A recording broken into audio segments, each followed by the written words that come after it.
हरे कृष्णा। कृष्णाय वासुदेवाय हरे परमात्मने प्रणतः क्लेश नाशाय गोविंदाय नमो नमः। भक्तों, आज आप सुन रहे हैं मार्गशीर्ष मास महात्म्य का अध्याय 20। अगर भक्त का प्रेम सच्चा हो तो भगवान उसके लिए नंगे पांव दौड़े चले आते हैं। वहीं बात जब कन्हैया की हो तो कहने ही क्या। अपने भक्त के लिए वह न जाने कितने रूप धरते हैं और कितनी ही अनगिनत लीलाएं कर चुके हैं, जिनका प्रमाण हमारे धार्मिक ग्रंथों में मिलता है। ऐसी ही एक रोचक कहानी है जब कन्हैया ने अपने भक्त के लिए एक अनोखा काम किया। तो आइए जानते हैं इस बारे में विस्तार से। एक बार की बात है, किसी नगर में एक राजा ने एक मंदिर बनवाया जिसमें श्री कृष्ण की एक मूर्ति भी रखवाई, लेकिन उसकी कभी पूजा नहीं की। पूजा करने के लिए मंदिर में एक पुजारी को रखा गया।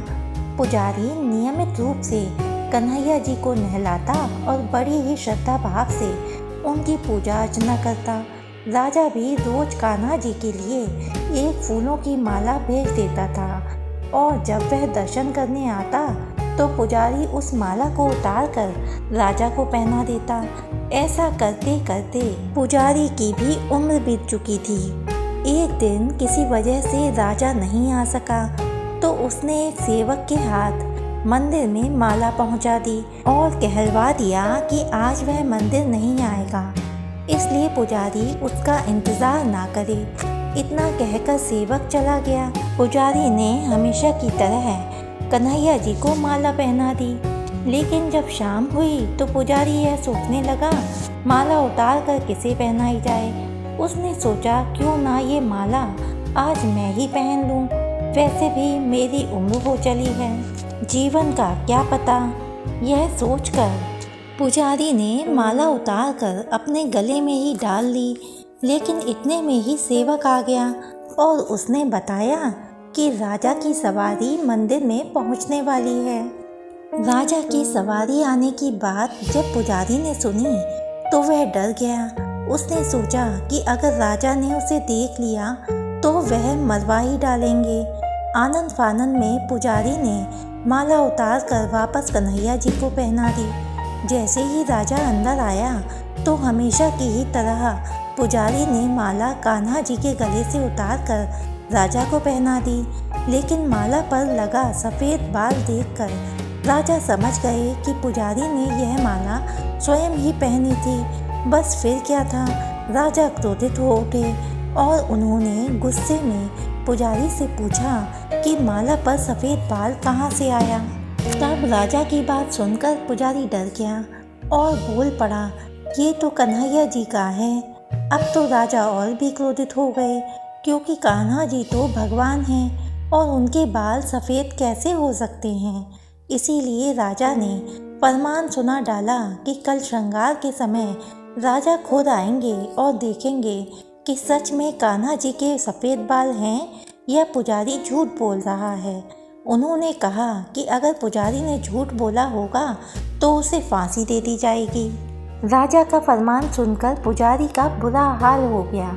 उसने सोचा अब क्या करें, कहाँ जाएं? अब तो उसका मरना तय है।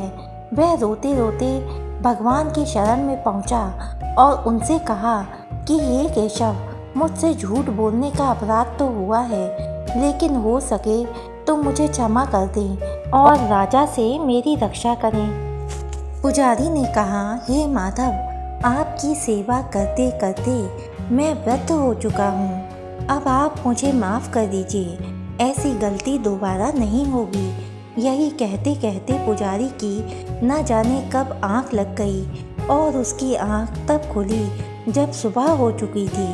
उधर सुबह होते ही राजा भी आ गया और कहने लगा, आज कान्हा जी का श्रृंगार वह खुद करेगा। ऐसा कहकर जैसे ही राजा ने कान्हा जी का मुकुट उतारा तो देखा कि श्री कृष्ण के तो सारे बाल ही सफ़ेद हैं। लेकिन राजा को फिर भी यकीन नहीं हुआ। उसे लगा कि फांसी के डर से पुजारी ने ही बालों को रंग दिया होगा।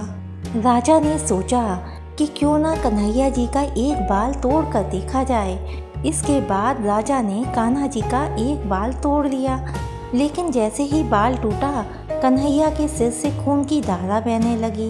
यह देखकर राजा भगवान के चरणों में गिरकर माफ़ी मांगने लगा। तभी श्री कृष्ण की मूर्ति से आवाज़ आई, हे राजन, तुमने मुझे केवल मोती मात्र ही समझा, इसलिए आज से मैं तुम्हारे लिए केवल मोती मात्र ही रहूँगा। लेकिन इस पुजारी ने पूरी श्रद्धा से मेरी भक्ति की है, इसलिए उसकी अनन्य भक्ति को देखकर मुझे अपने बाल सफ़ेद करने पड़े। कन्हैया जी ने कहा कि भक्ति में कभी भी संशय नहीं होना चाहिए और सच्चे भक्त की लाज तो मैं कभी जाने ही नहीं देता। तो देखा आपने भक्तों, ऐसे हैं हमारे कन्हैया जी जो अपने भक्त की लाज रखने के लिए अपने बालों को भी सफ़ेद कर लेते हैं, अनेक प्रकार की लीलाएं दिखाते हैं। एक बार एक व्यक्ति बहुत परेशान था। उसके दोस्त ने उसे सलाह दी कि कृष्ण भगवान की पूजा शुरू कर दे। उसने एक कृष्ण भगवान की मूर्ति घर लाकर उसकी पूजा करना शुरू कर दी। कई साल बीत गए, लेकिन कोई लाभ नहीं हुआ।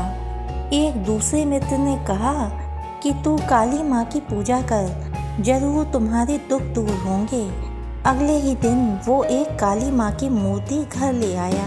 कृष्ण भगवान की मूर्ति मंदिर के ऊपर बने एक टांड पर रख दी और काली माँ की मूर्ति मंदिर में रखकर पूजा शुरू कर दी। फिर उसके दिमाग में ख्याल आया कि जो अगरबत्ती धूप बत्ती काली जी को जलाऊंगा उसे तो कृष्ण जी भी सूंघ लेंगे।